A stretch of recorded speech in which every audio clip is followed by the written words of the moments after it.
मैं राहुल गुप्ता। आज हम लोग बात करेंगे, है ना, स्वागत है आपका डीएनए क्लासेस में। बच्चों आज हम लोग बात करेंगे, है ना, हिस्ट्री ऑफ एटम के बारे में, है ना, कि परमाणु की खोज किस प्रकार से हुई थी।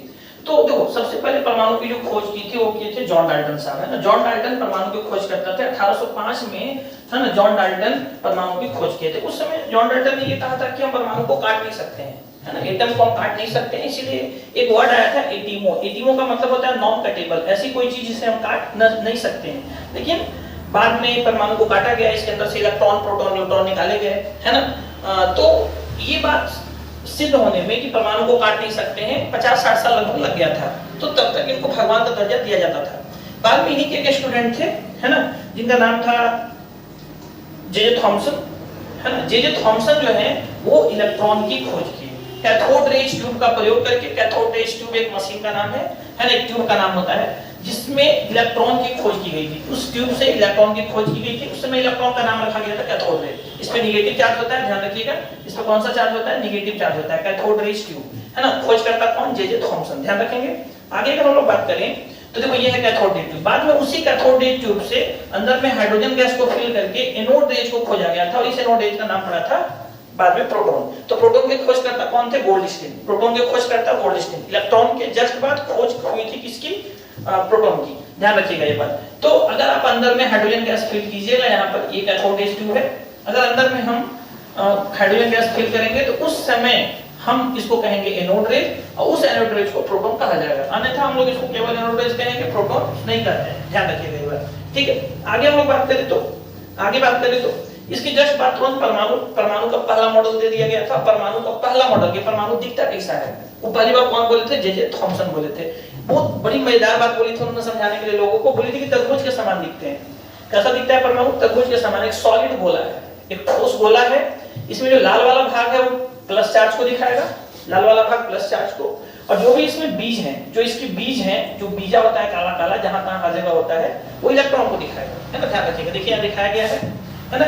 ये जो है लाल वाला भाग जो पूरा है वो कौन है? प्रोटॉन। और जो बीज हैं, इसके छोटे छोटे जो बीज हैं वो किसको दिखा रहे हैं? इलेक्ट्रॉन को। बाद में इसको प्लम पुडिंग मॉडल से भी समझाया गया। प्लम पुडिंग मतलब केक ले लीजिए, केक में जो आटा वाला भाग है वो किसको दिखाएगा? प्रोटॉन वाले भाग को। और जो ड्राई फ्रूट, काजू किशमिश जो हर जगह धसे हुए हैं वो इलेक्ट्रॉन को दिखाएंगे, है ना। तो ये धसे होते हैं, इलेक्ट्रॉन स्थिर होता है। इनका ये कहना था एक सॉलिड गोला होता है एटम, और इलेक्ट्रॉन उसमें इलेक्ट्रॉन प्रोटॉन जहां तहां धसे होते हैं इक्वल अमाउंट में। जितना प्लस होता है उतना माइनस होता है, ये इनका कहना था। इसी को वाटरमेलन स्ट्रक्चर भी कहा गया है, प्लम पुडिंग मॉडल भी कहा गया है। किसको? फर्स्ट एटॉमिक मॉडल को, जो किनके द्वारा दिया गया था? थॉमसन के द्वारा, है ना, ठीक है। आगे बात करेगा हम लोग, इसके आगे जस्ट बात करें तो इसके बाद फिर आया रदरफोर्ड। रदरफोर्ड बोले कि नहीं, रदरफोर्ड जो है ना, सबसे पहले क्या नाभिक की खोज कर दी। किसकी खोज की? नाभिक। उनका ये कहना था कि किसी परमाणु के सेंटर पर एक बहुत छोटी सी चीज होती है, बहुत भारी होती है, जिसको हम लोग नाभिक कहेंगे, है ना, जिसको हम लोग सेंटर नाभिक कहते हैं। और इस नाभिक में केवल प्लस चार्ज, सारा प्लस चार्ज यहीं जमा होता है।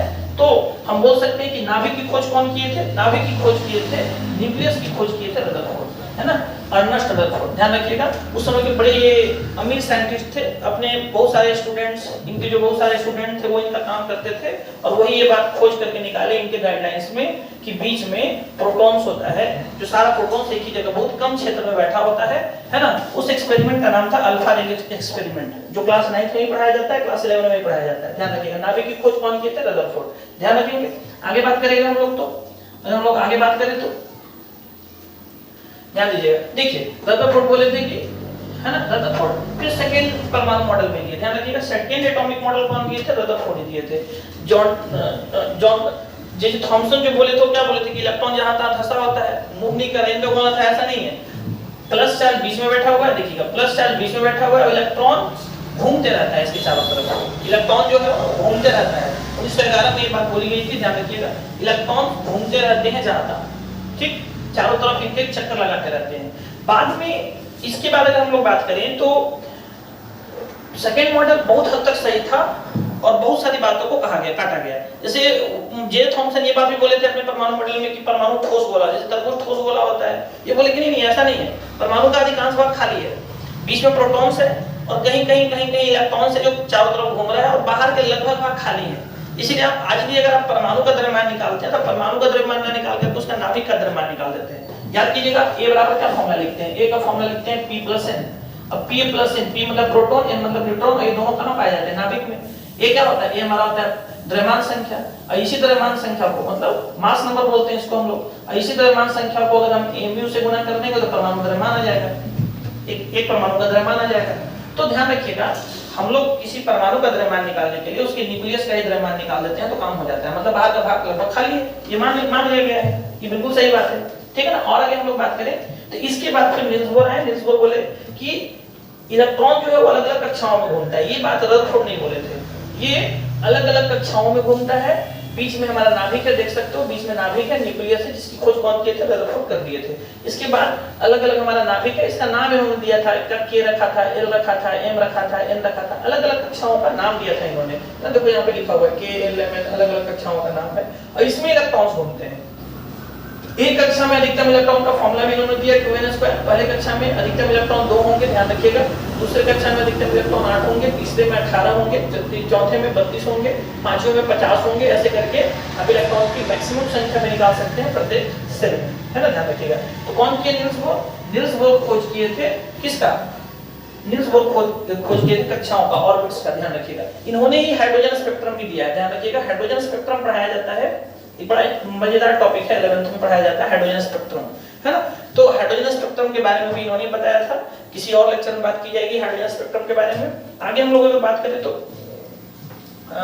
बहुत बाद में न्यूट्रॉन की खोज हुई थी, जो खोजा गया था किसके द्वारा? जेम्स चैडविक के द्वारा। ध्यान रखिएगा, न्यूट्रॉन जो किसके अंदर होता है? नाभिक के अंदर होता है। नाभिक के अंदर दो चीजें होती है, प्रोटॉन और न्यूट्रॉन, है ना। इलेक्ट्रॉन चारों तरफ घूमते रहता है। तो प्रोटॉन की खोज, सॉरी न्यूट्रॉन की खोज, किसकी? न्यूट्रॉन की खोज करने वाले वैज्ञानिक थे जेम्स चैडविक। कौन थे? James Chadwick. देख सकते हैं आप जेम्स चैडविक को। और आगे बात करें तो ये आपका ओवरऑल हो गया history of atom, theories and model, है ना। अगर हम बात करें तो 1803 में यहाँ देखो दिखाया गया जॉन डाल्टन, देखो अंदर में प्रोटॉन न्यूट्रॉन कुछ नहीं दिखाया गया है, ये परमाणु दिखा दिया गया है, सिंपल एक सॉलिड स्फेरिकल मॉडल। फिर प्लम पुडिंग मॉडल आया 1904 में, जे थॉमसन के द्वारा दिया गया।